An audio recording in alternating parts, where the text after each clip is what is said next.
You're watching Leafs Morning Take with host Nick Alberga and former NHLer Jay Rosehill. The show starts now. Happy Halloween, my friends. Can't believe it. The month of October is through. Nick Alberga, Jay Rosehill, the Thursday edition of Leafs Morning Take. How are we feeling on this Thursday, Rosie? It's not through yet. We just still got the best day of the month to go. I hope there's nothing spooky about this game tonight against Seattle. That's all I'll say, man. I know the Kraken coming off an 8-2 victory against the Montreal Canadiens. Just take care of business tonight, please, for the love of God. I know. It's like, we'll get to the betting segment, obviously, but they're both 11 points. They have the same record. And, of course, Toronto's just heavily favored, which is super annoying. But I don't know.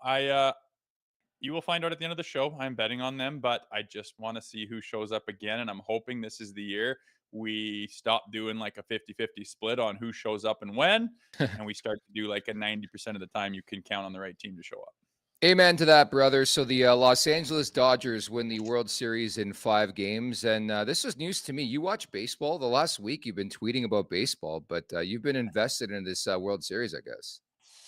Well, I just can't bring myself to watch a game in May and give 2 rips about it. It used to be, honestly, I'm sorry, like the old school guys will rip me, but it's just too slow. Like standing there listening to them talk about some guy's cat while the guy adjusts his hat 300 times. I'm just like, I can't do this. Now with the pitch count thing, it's a quicker games. It's more action. And then I'll watch the playoffs and I'll certainly watch the World Series. I think baseball is cool.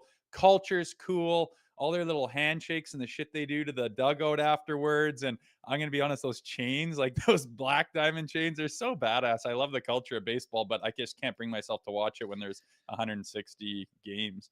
A lot of swag in Major League Baseball right now. I'm curious to get your opinion on Juan Soto. I know you watched pretty in-depthly the last couple of games. This guy stares down every pitcher, man.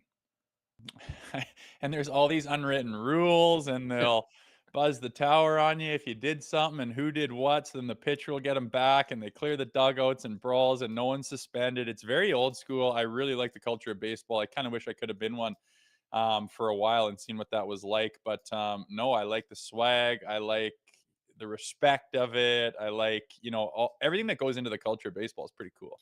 What position would you play if you played like baseball?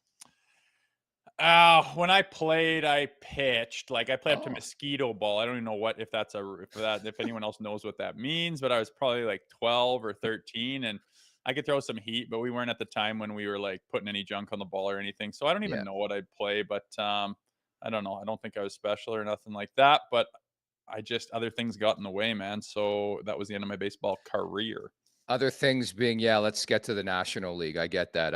And that's the cool thing about a lot of these guys is they're multi-sport athletes. Like Sidney Crosby was really good at baseball. Like John Tavares, excellent lacrosse player, but they find their calling and you got to stick with it. And it's always interesting to hear somebody's story before hockey got very, very serious, what they were playing and what avenue they could have gone, right? Yeah, like summertime, we were water skiing and wakeboarding. Like that was our thing. My dad is a ridiculously good slalom skier, competition wise, and my brother, I think he got placed in Canada at nationals at one point for slalom skiing, and they still lay it down hard. I don't because I'm body's too banged up. But we went and did that and didn't really play the organized sports as much in the summer because we wanted to be together on the lake as a family, and those are some of my best memories. But yeah, not these days. If you want to get somewhere in a sport, you basically have to do it 12 months a year. You'll get left behind, which kind of pisses me off. It's very true. It's a lot different. The training style back in the day was like you hack a pack of darts over a weekend's festivities and you were good to go for day one of camp. A lot different right now, but it is Halloween. Go ahead. Did I tell you that when we were in Toronto, we got the invitation for Leafs camp in 1968? And it was just hilarious. It's like if you need railway transportation, let us know. If you bring your golf clubs, as that'll be an integral part of camp. Don't come to camp more than 15 pounds over your playing weight, and make sure you can do 15 push-ups, 30 sit-ups, and like it was like 35 knee bends, whatever the hell that is. And we're just crying, and they're like, make sure you're ready to go. We're the defending Stanley Cup champions. We're gonna act like it. And it was just hilarious, man. Like these guys literally go to camp to shake off their like construction job of the summer and lose weight and get into shape, and just not the case anymore. Of course, the infamous story is Sam Bennett. Remember, he couldn't do a pull-up, I think, in the training prior to being drafted, and the guy's one of the toughest players in the NHL, so it means absolutely squat. B. Wright said, "No costumes." I don't know what people expect from us. Really? I got some stuff in the background. I thought that was good. I stole it right off the shelf that my wife decorated Oh, hi, upstairs. there's the skeleton. I see it now. I got a skeleton too. His name's Jay Rosehill. You see him behind me? Skeletor back there? Yeah, that's kind of a creepy costume, actually. You had to pick the palest, greasiest picture that I ever took, I eh? love that you hate that picture. I think it's incredible because the flow looks fantastic. So But long. it is Halloween. We referenced the Halloween party. We wondered when it could be, and I think our sources were correct because some pictures have started to come out, the Maple Leafs costumes, and I'm pretty underwhelmed. I won't lie. I know, there's, like, no one that went all That's out or Austin had. Matthews, by the way. Yeah, cool. Well, yeah, that's whatever, that's good. I don't know, the other ones, just nothing stood out. It was kinda like, I don't know, those show players and, being Friday having Night access Lights to there. things and having dough and the girls getting together and that being their big week thing to plan and prep. It was kinda like, you know what I mean? But I was thinking, one of the best costumes of the parties that I would go to was Clark MacArthur and his wife were Forrest Gump and Lieutenant Dan, and Clark's wife Jess sat in a wheelchair and like put her legs behind her so that her knees were in it. She could Oh, just sit like that, athletic or flexible wise, and just sit like that all night. And it looked like she had no legs, and she was dressed up perfectly. And Clark was a perfect Forrest Gump. Everyone was just like crying, and I think that won the costume of the year for that year. But no, some good costumes back in the day. But I was kind of underwhelmed at the pictures from the Leafs one coming out. yeah, not much cooking. We saw Austin Matthews there. We saw the Friday Night Light theme, obviously with Matthew Nyes, Joseph Woll, Timmins was in the mix there. I couldn't help but wonder what was going through the head of Timothy Liljegren, but I guess that was Tuesday night. He gets traded on Wednesday night, but he was in the big picture. We saw the third picture there. Yeah, he is in there, so it happened early, but Yeah. you never know when you're going to get that call. I've seen guys get traded while they're prepping to play the other team, and they have to take their shit and take it down the hallway and go into the other locker room and be like, "Hey, boys," and then play against your buddies, which is just about insane. But it's happened.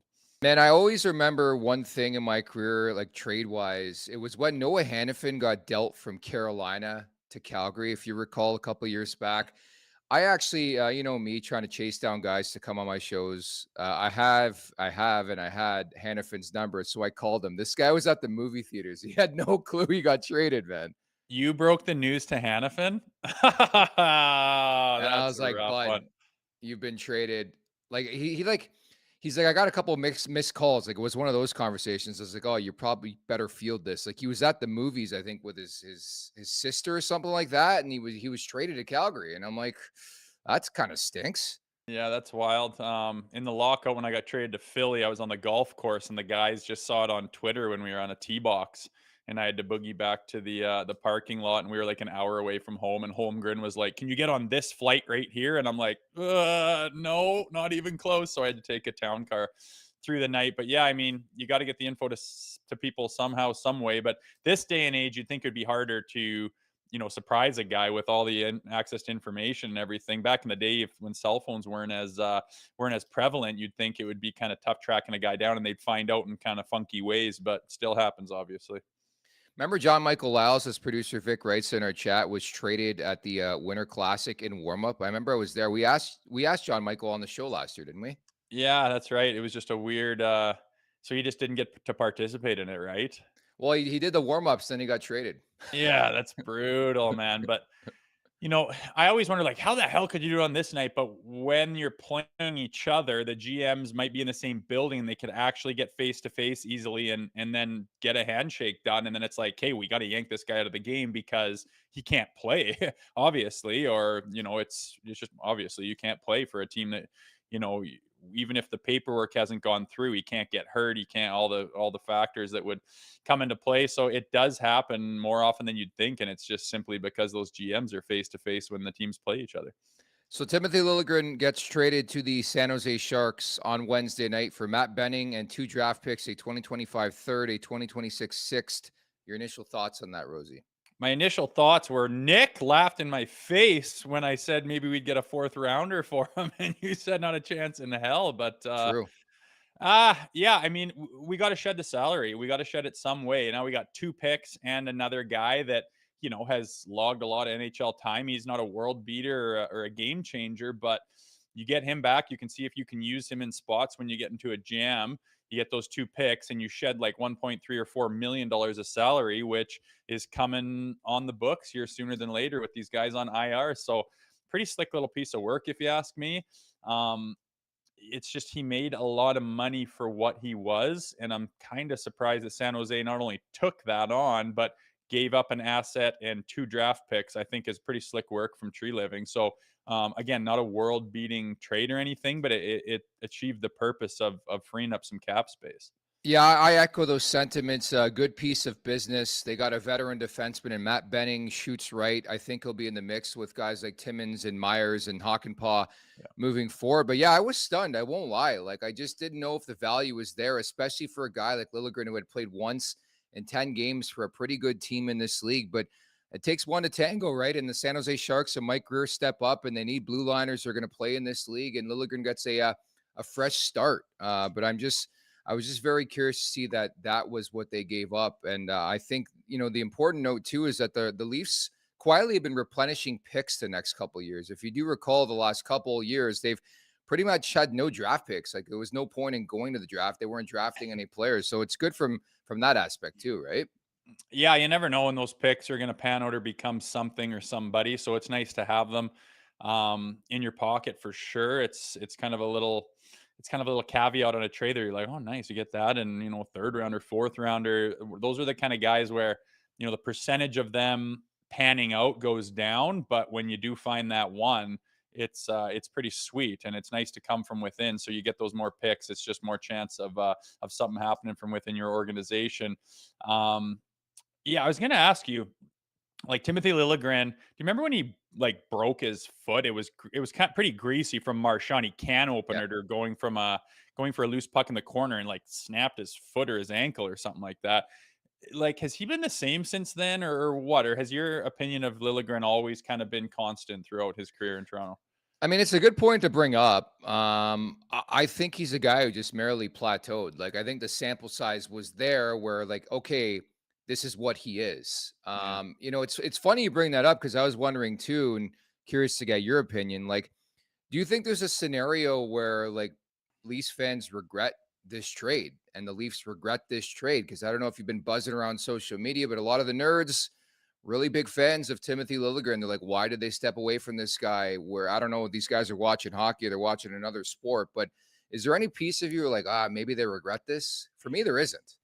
I don't think they're watching the games. They're watching graphs. They're watching graphs and Charts. putting graphs on top of each other saying, oh, and it's not baseball. I think the eye test is the most important. Yeah. But is there a scenario where they regret it? Yeah. Timothy Liljegren goes out and has a flourishing career and is rock solid and puts up a few points and kills penalties and gets rugged and is a consummate professional and a veteran defenseman, right-handed shot in the NHL. Was he that in Toronto when they left him up? No, he wasn't. And did they need to make a move? Yes. And was he the odd man out, especially when you compact his salary with his play, with his ability to step away from him? It makes sense right now. But of course, there is just like any trade. I mean, you could trade a prospect that turns out to be, a 1,000-game player, and you're like, shit, I didn't know that was going to happen. But you can only do what you can do at the time, and right now this trade makes sense. And honestly, it's just like trading a stock or something like that. If you trade it, never look at it again. Like, it made sense to you at the time, and whatever happens at the end. But you can only do what makes sense to you at this time, and that's the case with Timothy Liljegren. And whatever happens to him in the future happens to him in the future. And honestly, you wish him the best as he leaves. There's no animosity. You have nothing against him, but again, it just makes sense to do it now. So whatever happens in the future, I don't think you can look back with 2020 vision and hindsight and say, oh, I woulda, shoulda, coulda, because you don't know if that's going to happen or not. Do you not know this market, though? We're going to talk about the Lilligren trade in 2045. It's just the nature of the beast of being in this market. I thought this is interesting, too. The Maple Leafs made 16 selections during the 17-18 drafts. With Timothy Liljegren now traded, only one player from those drafts, 6th-round pick Pontus Holmberg, is still with the organization. Bravo, Kyle Dubas. 16 picks. One remaining. I knew you'd get your shot in at Dubas, but yeah, that's not a good record. That's not really what you hope out of the what you hope out of the draft. You hope you get better, higher quality players that you can develop. And whether you picked wrong or whether you developed wrong, it's not a really good look. So hopefully that is not the case in the future. I think Mark Hunter was in the mix there with selecting some of those draft picks, but certainly, yeah, I mean, you're right. I think people look at draft picks way too much and frequently, especially for a team like the Maple Leafs. You're trying to win now, and more times than not, you're trading draft picks to get assets to help you win now. So I really can't harp on that tweet. It's just more so a fact. It's interesting that 5, 6, 7 years ago, all the prospects they selected, like nobody's with the organization anymore. It just works out that way sometimes. But I think just a final point, like even the Rasmus Sandin trade, like I really don't think about that trade. And it was the same type of conversation when he was dealt. Will the Leafs regret this, right? Same idea. And, Yeah. again, if it makes sense at the time for your organization, that's the only thing that matters. If they go on and flourish and have success, well, then good for them. It doesn't mean you made the wrong decision. It just means it wasn't working for you at the time. So I hate that stuff. And, to point your finger at something after you already have gathered all new information, and it's not even relevant to me how they do once they leave. I mean, it is to a certain extent. If you give up a blue chip prospect for nothing because you have some personal animosity or whatever, and then he goes on to dominate, you're like, that was dumb. But it's not the case here. At the time, we need to do something. We need Yanni Hakanpää to get into the lineup. We need Kalle Järnkrok to get into the lineup. This guy makes $3 million, and he's not any better than our guy that's coming in from no man's land. Like it doesn't make sense. It makes sense to move him. It doesn't make sense to keep him. And if you can get a deal in place, especially where like we were thinking about just putting him on waivers, maybe he gets plucked and he's gone, and that would have been somewhat reasonable. But now that that you've put this deal together and you get something in return, it makes complete sense. So don't look back like that. It just doesn't make sense. Hindsight's 2020. Love the accountability in our chat. Sir Bob Laws writes in, Mark Hunter drafts, not Dubas. We stand corrected on that front. So plenty ahead on today's podcast. I should mention as well tonight's edition of the Leafs Nation After Dark with our guy, Zach Phillips. Make sure to check that out as the Leafs host the Seattle Kraken on Halloween. A very special guest on tonight's podcast, by the way. Former Maple Leaf Tyler Ennis is going to drop by that show. I know. That's kind of cool. I remember playing against that guy in Buffalo, I believe, and he is a little water bug that just buzzes out there. So it'll be interesting to get his take on being a Maple Leaf, what he thinks about the Maple Leafs, and what he thinks about this game tonight. Hopefully everyone's in a nice, pleasant mood. I don't know. I just have had a feeling all day. I hope the feeling leaves me here on Halloween. I hope it's a big night for the Toronto Maple Leafs. Get those super chats in at the Leafs Nation 401 on YouTube. Hit that subscribe button. Hit that like button. Leafs Morning Take, wherever you find your podcast. Make sure to leave us a 5-star review. And don't forget to visit theleafsnation.com. If you run a restaurant, you're too busy for this ad. You're thinking about how to get more orders flowing and new locations opening. You need to get more customers and keep them coming back. So really, you're already thinking about Square, because Square Restaurant Tech helps more than 400,000 restaurants do all those things and more. So when you're thinking about your restaurant, think bigger and think Square. Go to square.ca to see why Square is big in restaurants. It's the Leafs and the Kraken on Halloween, identical 5-4-1 records, Rosie. I know, which pisses me off, because how can you take – are you saying that the opponents they've faced are considerably different? And, like, how are the Leafs favored that much more than a team that just, has been doing pretty well and is in the same league and has the same amount of points and the same amount of wins? And it's just like, no, they're heavily favorited. Makes it tough to bet on, but I found a way to kind of get in there. And I think that, as time kind of moves on here, we're approaching November. They've had kind of a month of the season, and it's like, I think they need, like, they're good and they're bad is more obvious than it's really ever been. And it's more accessible than it's ever been, getting that good hockey. And it's honestly the exact same stuff that Craig Berube has been preaching since the day he was hired and where he wants to direct this team. And it's just buzzing, like north-south hockey. Everyone's like, what the hell does that mean? It's just not pulling up on the walls, not little drop passes, not cross ice sauces to a guy hoping it makes it. It's driving and skating and forechecking and back checking and moving your feet and having that work ethic. When there's those 50-50 chances, you err on the side of getting it deep. You err on the side of chipping it. You err on the side of dumping it. You err on the side of getting it behind their net and engaging in a 50-50 battle. Those are the things that, a lot of skill players don't like doing. They think they're better than that. They've been able to not have to do that for most of their careers because they've been dominant and flashy and talented. But at this level, in this league, I mean, they have been proven. It has been proven to you guys in that locker room, Toronto Maple Leafs, you're not good enough to play dipsy doodle hockey. You've tried it, you have failed. You've tried it again, you have failed. You've tried it a third time, you have failed.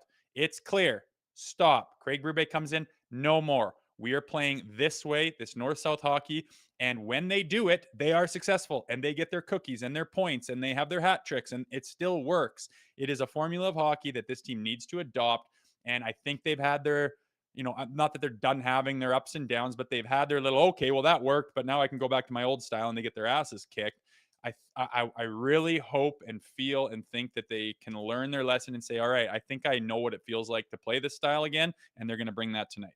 It's going to be the pull all season long, right? It's going to be back and forth, but it's up to Craig Berube to find that consistency with this Maple Leafs roster, because I think you're so bang on. One game they show you the world, the next you're like, who are these guys? And yeah. I think the struggle is going to be finding it on a nightly basis for this team coming off an excellent night in Winnipeg. Some news and notes from the morning skate. I think the Leafs just got off the ice. Craig Berube confirms Joseph Woll will start, so his first start since last Thursday, second start of the season. If you recall, last Thursday, sort of pummeled by the St. Louis Blues 5-1. He made 22 saves in that game, so looking for a better effort tonight from Joseph Woll, Rosie. I knew it. I knew he would be in.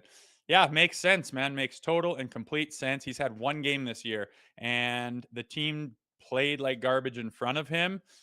It was right in the middle of that skiddy slide where they just decided not to follow the game plan and went rogue, and it blew up in their face.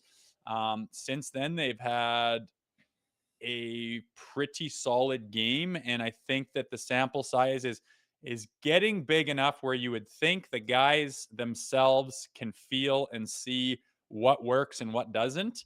And it has been the theme of this franchise for years and years.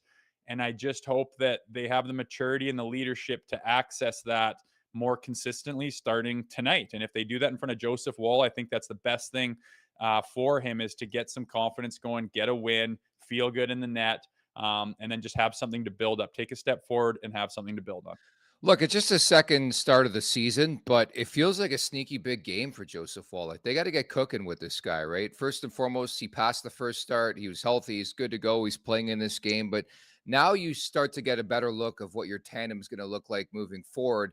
And I think it's a huge bounce back opportunity for Joseph Woll. I don't think he was the issue and the reason why they lost against St. Louis, but he wasn't particularly great either. Had his moments for sure.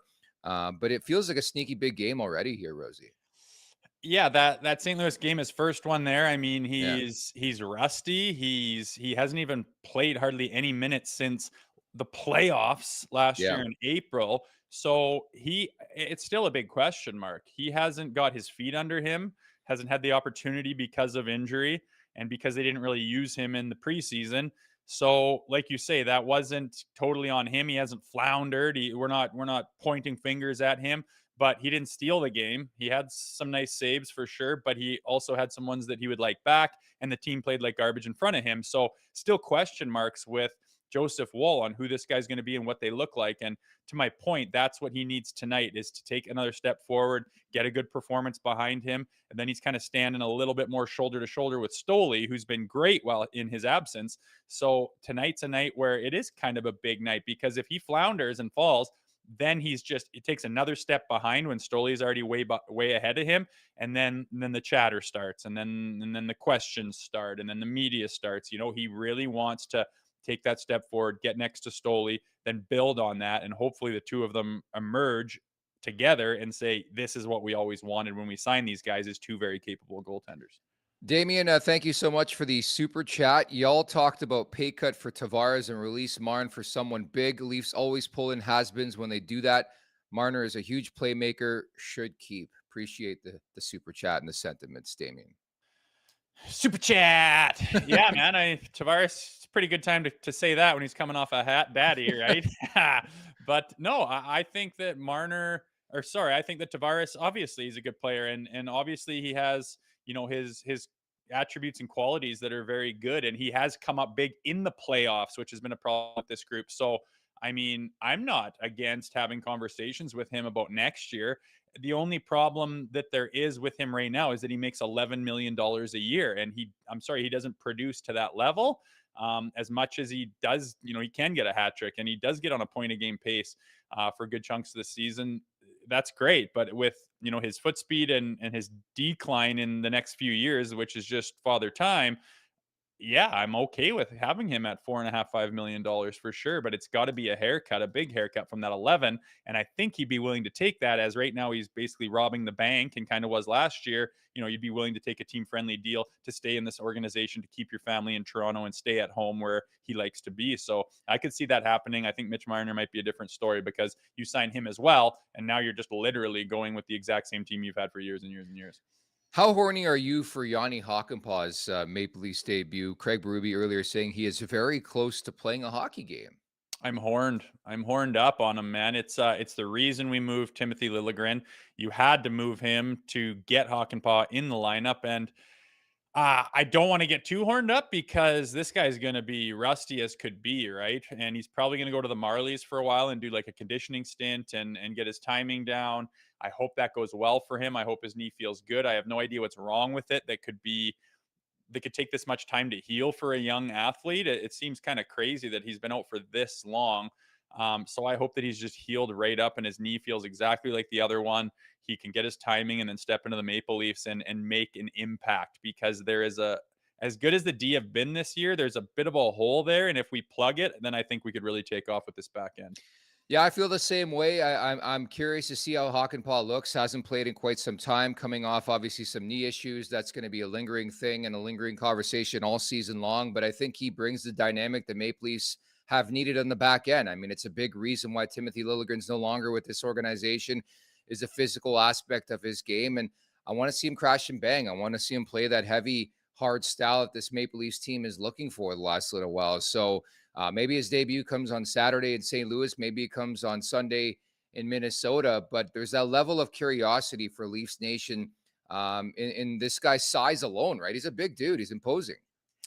Yeah, he's a big unit. You think they're going to chuck him right in? Or I thought I read something about him most likely getting time with the Marlies on a conditioning stint. I don't mind You're that. right, actually. Yeah. Yeah, I think that'll happen, and it makes sense, because I mean, to get thrown, like, talk about getting thrown into the fire as a guy that, ourselves included, will be watching like hawks how he looks and then analyzing it and then reporting it, and it's like, it's not really fair to a guy, man. Let him get his legs back, let him get his lungs back, let him get his timing back, let him get hit a couple times, let him get some flow going. Like, I don't know, play 4 games on the Marlies. Yeah. That's like a week and a half, and then call him up and throw him in. I think that'd be way smarter to let the guy get his feet under him, especially in this market. Kicks the can down the road as well. Darren Dreger saying a couple of minutes ago, it makes sense he would play a game or two in the AHL once cleared for conditioning. So look out for that when it comes to Yanni Hakanpää. And also, again, as mentioned, kicks the can down the road. I think they got to make some other moves. Sub point in time, Calle Jarnkrok doesn't sound like he's close. It does sound like Connor Dewar is closing in on his season debut as well. Could be the same type of conversation as well for him. KPG, thank you so much for the super chat. Lily is what I would call the Dubas roster. Thank the hockey gods. We're moving on from that soft team. Next, hopefully, is moving from Sweet 16. Polar opposite of the last super chat.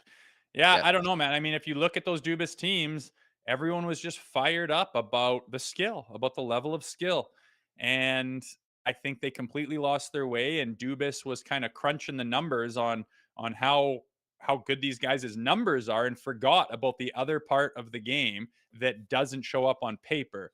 And that's the tenacity, and that's the physicality, and that's the forecheck, and that's the work ethic, and that's the playoff style of hockey, which they clearly just did not have whatsoever. And the proof's in the pudding, man. They haven't done sweet all in the playoffs. They've won 1 round in 20 years, and that doesn't obviously all the way go back to the Dubas era, but the Dubas era won 1 round. So I am excited with where they are. I think they are addressing their problems, and they're keeping their skill and their talent. They still have the big boys, but they've surrounded them with the guys that that play a little heavier, and they've got a coach back there that's going to demand they play the right way, because I think they've had a free for all for years on looping and shooting, and oh yeah, you guys are so skilled, you guys decide what to do out there, and it's blown up in their face when the going gets tough, and that's in the playoffs. Yeah, you can go and get 115 points doing it against the San Jose Sharks, that's great, but when it comes to a hardcore playoff series against someone in the Atlantic Division, you're going to get smoked, and they have, and hopefully they've learned their lesson. It looks like they have, and by all accounts, they've got the right guy in there that's going to try to right that ship. At the Leafs Nation 401, hit that subscribe button, hit that like button. Leafs Morning Take, wherever you find your podcast. Make sure to leave us a 5-star review. Man, some of the shit I see on a daily basis in this market just is really eyebrow raising. It's fascinating. It's interesting. You see these comments from Willie Nylander earlier today about ice time. Said he's been talking to Berube about getting his ice time back up to where it was last season. Says he misses being on the PK. Like, what a league is the best way I can describe that, man. He said that to the media about saying that to the coach? Yeah, man. Oh, what's the benefit of that, man? That's weird. Why wouldn't that be a private conversation? What reporter sucked that out of him, man? Usually you get such I BS answers. know. That's the stuff you're looking for. That's kind of like, uh, yeah, interesting, man. Usually you don't say to the reporters stuff about your personal overall well-being and your minutes and your ice time and your role that you're given right there. You say you take what you get and do your best with it and wait for your chances, and try to prove yourself and all the BS. And that's kind of funny. Willie doesn't really care, man. But that's an odd thing to say. We'll see where they run with that and how it does. But the last thing you want in this organization is tension between a player or players and the coach and Berube. And the fact that he's kind of saying he's not happy with the way he's been handled by Berube so far, not the best look in the world. And I hope that doesn't continue, because the one thing that can fracture a team that could have tons of success is division in the locker room. Yeah, that's exactly it. I don't know. It just comes off as like complaining or crying, and maybe the tone is important here. Maybe I got to go check that out after this show. But like Ruby was asked naturally after the morning skate, saying, "What I do is try to get him out there, if deserved, as much as I can." Like it's just so classic Toronto that we have to create these storylines and narratives, I guess, out of nowhere. Well, the guy created it by saying it. True. What Yeah, player brings up on a I brand new know. coach with a team that went, has been kind of upsy down, topsy turvy, kind of trying to figure their stuff out, just openly complains to that media market in that city is kind of ballsy. And again, not the road I want this team to go down whatsoever. So I hope this is kind of a one-off. Me too. It's just very leafy for that story to come out. It sounds like he comes across like he's just like bitching already, man. It's Yeah. like, and that's the problem with this team the last couple years is all these entitled players, man. Where it's like you care more about yourself, it feels, than the actual team on the ice, and it pisses me off. I won't lie. Well, I wanna get the benefit of the doubt before we Yeah, go down that, because I wanna see, yeah, because the media would twist that, right? He would just sure, say, "Yeah, yeah, if things keep going well, I'd like my minutes to go up. If I keep doing the right things, my minutes will go up, and I really feel my best when I'm on the PK, so I'm working my way back to getting on that, and, things are going well. I'm excited for this week." And then they're like, "Nylander says that." You know what I mean? Like, I hate that shit. Like, yeah. I hate it when they twist something into what it's not. We will go hard on a person when it is what it is, and when it's deserved, and when it's, you call a spade a spade. But when you take something that was innocent, and just for the sake of clicks or sensationalism, and you turn it into something it's not, I can't bloody stand that. So I'm not going to go down that road unless I see the interview or whatever, because text doesn't give context, doesn't give tone or mood. And I wouldn't put it past some of the Toronto media to take something that was innocent and turn it into something that's more than that. And I am not in favor of that whatsoever. Could tell you one person who really doesn't care. It's Craig Berube. I love the retort there in terms of what he was asked about Nylander and how he came back. He just doesn't care. Play good hockey. You'll play more minutes. Look at case in point, Mitch Marner in Boston played like 26 minutes, right? Yeah, I'm telling you, he's not going to get in a pissing match. He's not going to go back and forth. He's not going to shut anyone out. He's not going to spin his wheels and try to run it back. None of that stuff is Craig Berube. He's just like X, and it's just the fact. And it doesn't matter if it's good or bad. He has a purpose for doing everything, and he can always back that up. And if he needs to change something, he'll show you why he needs to change it. And most of the reasons he has for doing things make sense. And he can just clearly state those at any point in time. And he does not get into he said, she said, pissing matches, media back and forth. He doesn't try to cover anything up or hide anything. He is as straight of a shooter as you could get. And that's not a negative thing whatsoever. Rosie, are you ready for the next edition of Take It or Leaf It, my friend? Yes. We These need are graphics, hard. we need music, we need sound, we need something, but it's the next edition of Take It or Leaf It. By now, you know how this game works. Take it, pretty much yes. Leaf it, no. So I got 3 of them for you today. You ready? Ready. The Leafs will end up regretting the Timothy Liljegren trade one day. Take it or leaf it, Rosie. Don't have my lights on. Leaf it. It's a coin toss, but again, I don't really.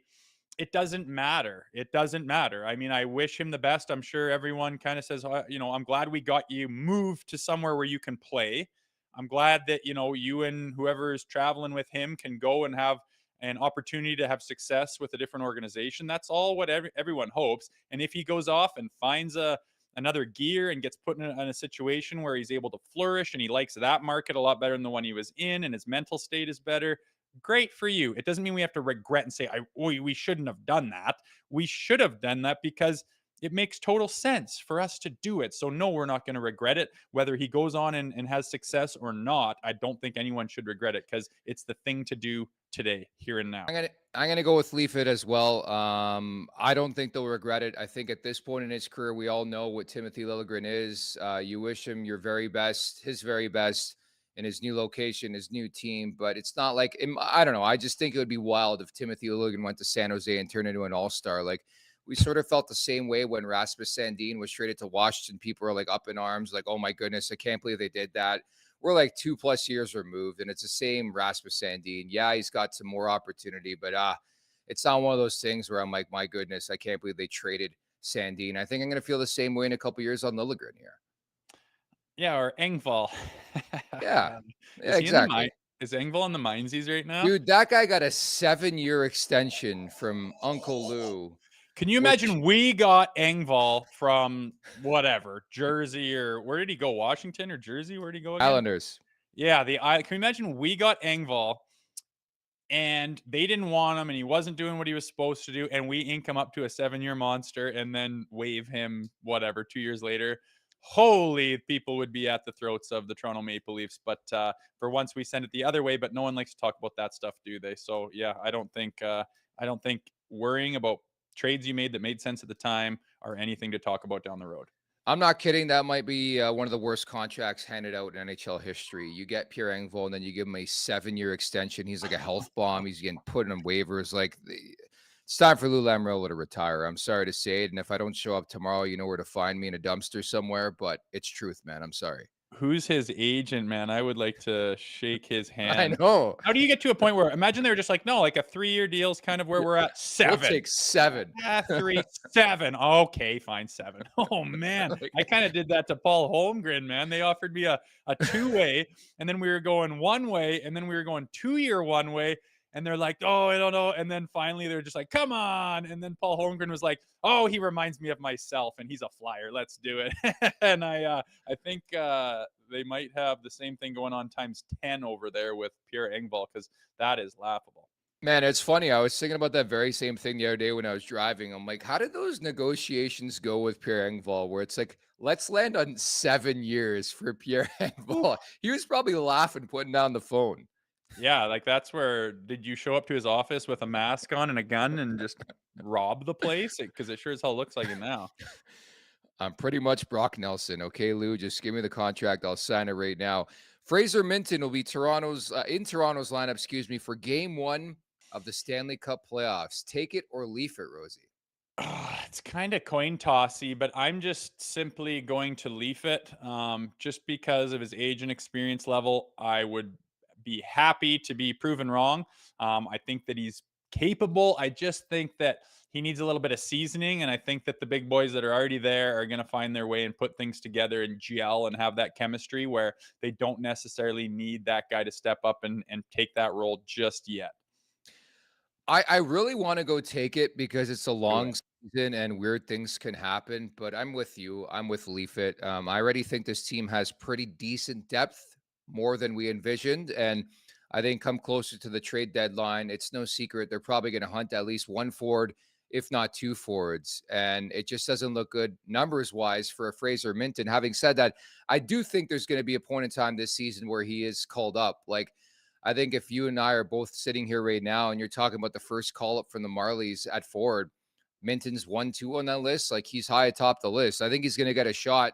And if he can prove that he can play at the NHL level, I think you have to keep him in the lineup. It goes without saying. So I'm probably somewhere in between, but the sake of this exercise, I'll go with Leaf It. Yeah, and I could go either way. I mean, Yeah. he's going to get called up this year. He's going to play NHL games this year. I can almost guarantee that, barring any major injury to himself.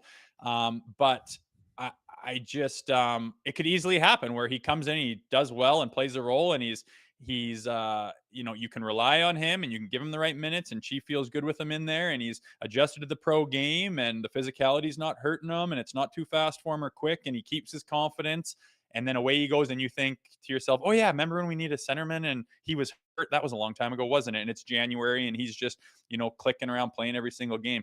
Easily could happen. I just needed to pick one or the other, and I picked, he might be a little bit unseasoned and needs some experience, but I wouldn't put it past him. The Leafs power play will finish top 10 in the league this season. Whew. Uh, all I can base it on is what do I know now? And it's absolutely not. I mean, I hope they don't finish in the bottom 10 because of what's going on right now. But I think they will improve, no question about it. I really think they'll improve. I think there'll be times where they get it where it's hot, and I hope the timing of it means that it's right around that power play time.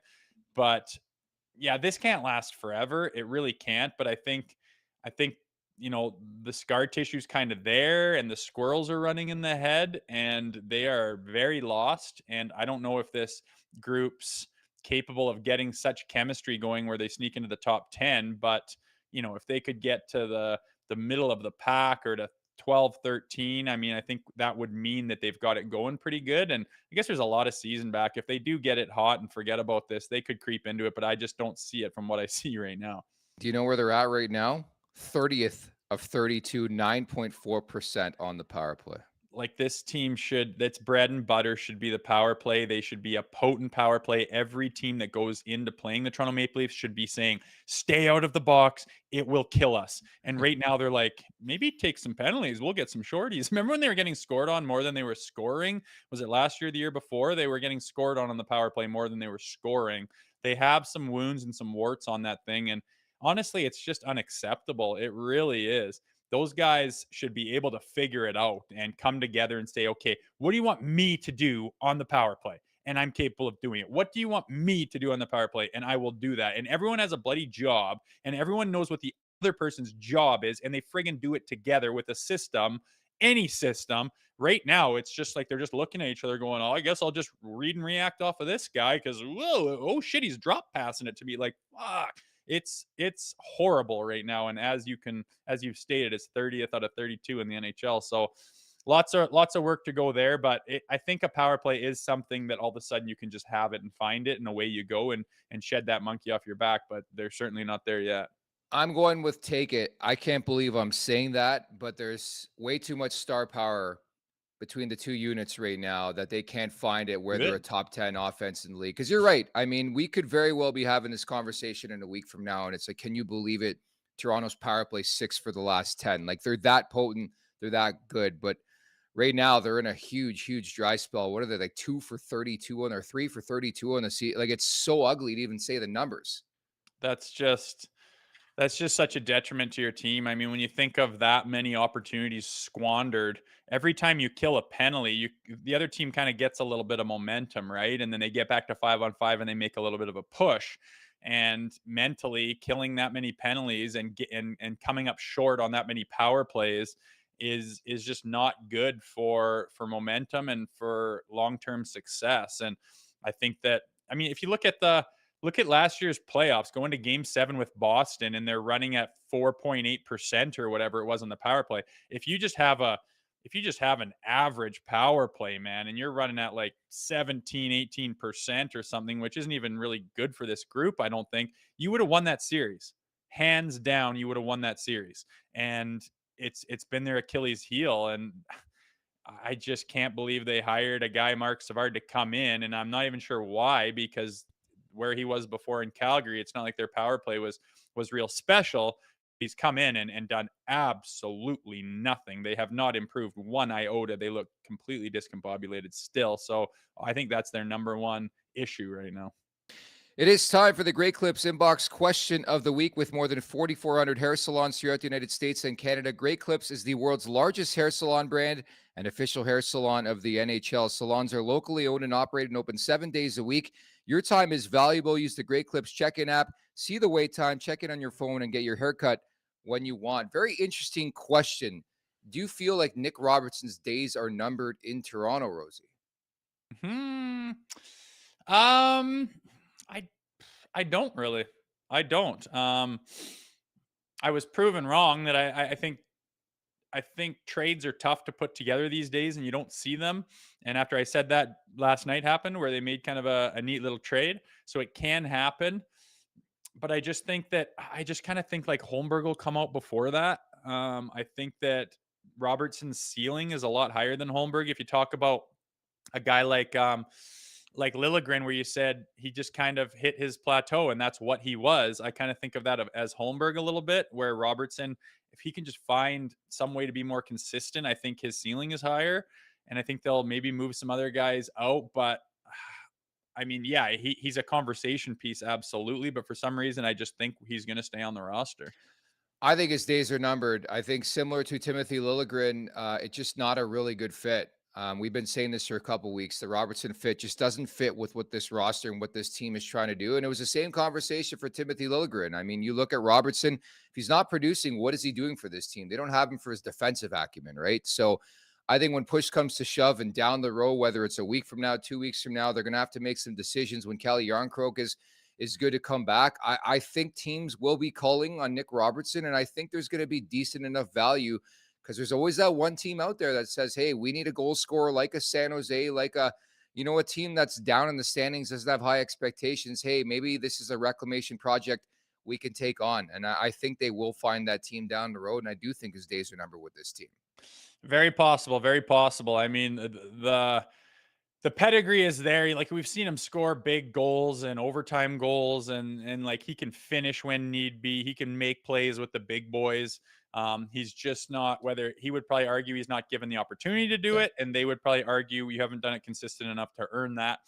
So a little bit of back and forth, but with him re-signing this summer for peanuts, I mean, close to league minimum, it's definitely more attractive for a team like the ones you mentioned that would be looking for something like that. And I mean, if it can happen with Lilligren, he's making $3 million. I mean, anything can happen. I don't know. It's just honestly a gut feeling why I think he's going to stick around and be a piece of it. For more information, check out greatclips.com. Great Clips, it's going to be great.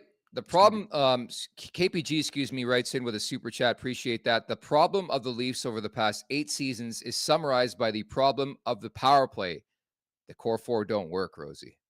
Ooh, yeah, it's been a problem. The way they go about their business doesn't work well enough. And, Willie looks good to watch out there. Sometimes he buzzes and moves his bloody legs.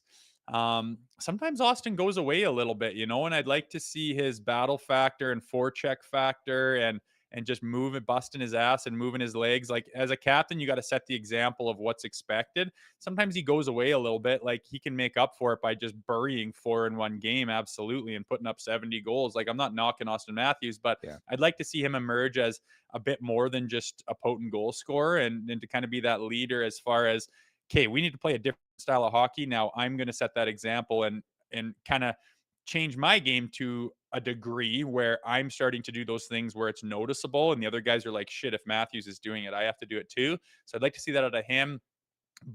And then Mitchie, he can have those games where his setups and like that pass to Morgan Riley. I mean, it's so nice when it happens, but how many times does he try that compared to how many times does it get pulled off? Maybe not quite enough. And I mean, he doesn't shoot the puck ever. and he doesn't really burn his legs up and chase down that forecheck. And if he gets into a jam, he doesn't just chip it and go around the guy like a McKinnon and like McDavid and those guys does. He'll pull up and do a little backhand leave pass to a guy that he thinks might be there, and that shit doesn't work. So I'm not saying they don't work, but they got to start to change their game and realize that I need to make changes here to get the success we're looking for.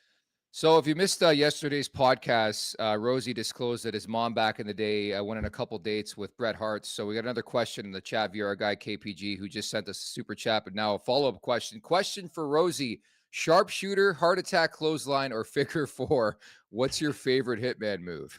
The sharpshooter all day. Yeah, man. Remember, I don't know if you did this with your brother, like growing up. You guys used to obviously wrestle. Like, would you put him in the sharpshooter? I did it with my brother. Yeah, on the trampoline, we'd wrestle on the trampoline, and I'd go sharpshooter, and then someone did it to him. I can't remember the story. I think it was in that documentary, and he's like, so he puts me in the sharpshooter, did it completely wrong and stuff, and I'm like, man, I probably wasn't doing the sharpshooter right either, but that was like his move, you know. There was a lot of really good ones. The rock bottom was a big one I used back in the day. The 3D, you know, the Dudley brothers. It's like a tag team move.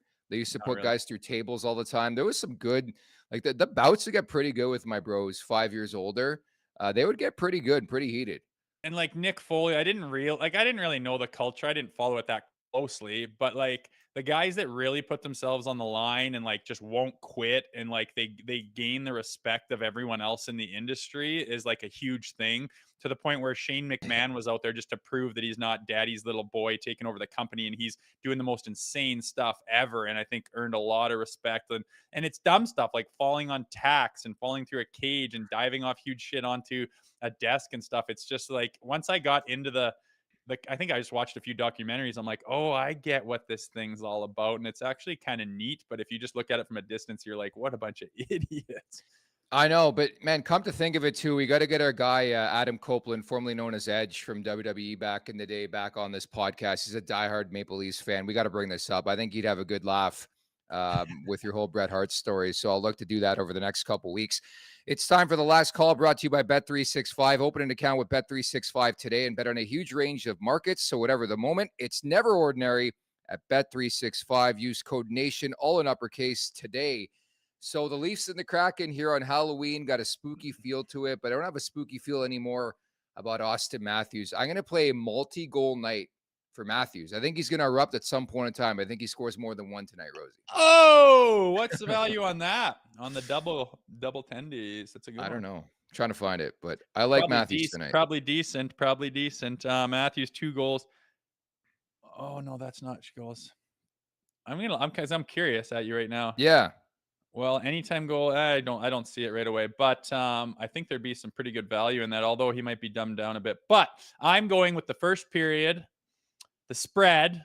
So they're going to win the first period, the Toronto Maple Leafs, and it's plus 140. You know, I love that plus money.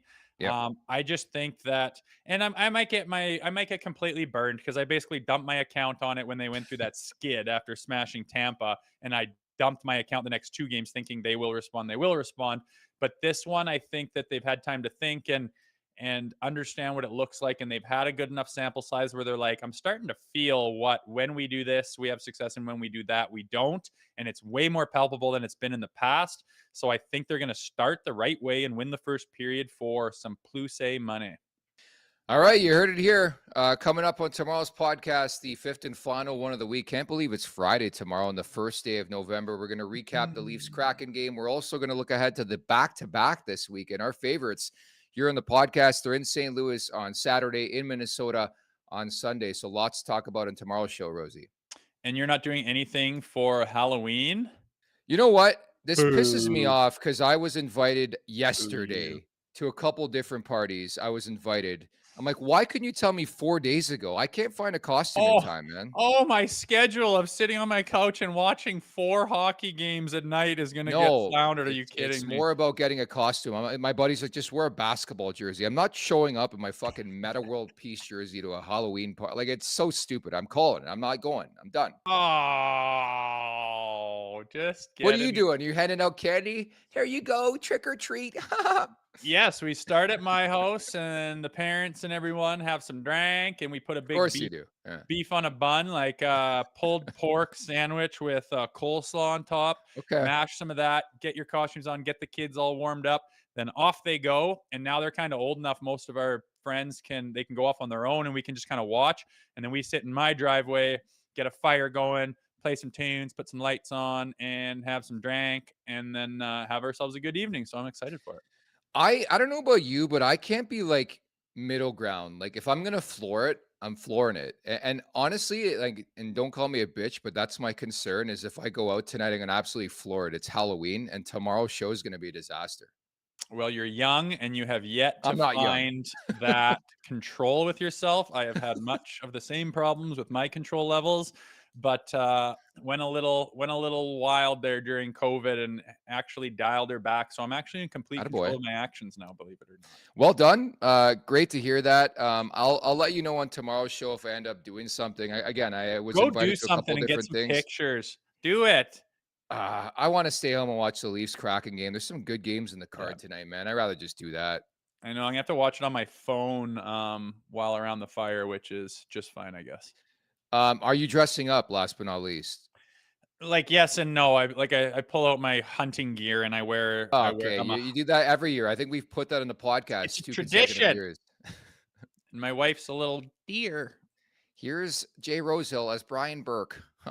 You know what else was disappointing is the wives and girlfriends. I mean, that's a staple, and it didn't seem like anyone went over the top there with the Leafs. So shame That's on what you notice? I just noticed rocket, rocket, rocket, rocket, rocket. That's what you notice? Oh, they didn't dress up to my standards? Yeah, well, among other things, yeah. Okay, we'll leave it at that. As mentioned, a lot's coming up tomorrow. Tyler Ennis, once again, will be joining Zach Phillips on tonight's edition of the Leafs Nation After Dark, so make sure to check that out. Thank you to producer Vic. Thank you to everybody in the chat. You guys are great. As per usual, at the Leafs Nation 401, hit the subscribe button, hit that like button. For Jay Rosehill, I'm Nick Alberga. We'll talk on Friday. Take care. Make sure to check out more of our content right here on the Leafs Nation YouTube page. We got long form interviews, we got clips, we got epic rants by Jay Rosehill. We simply have it all. And don't forget, you can find out much more at theleafsnation.com. Thanks so much for watching.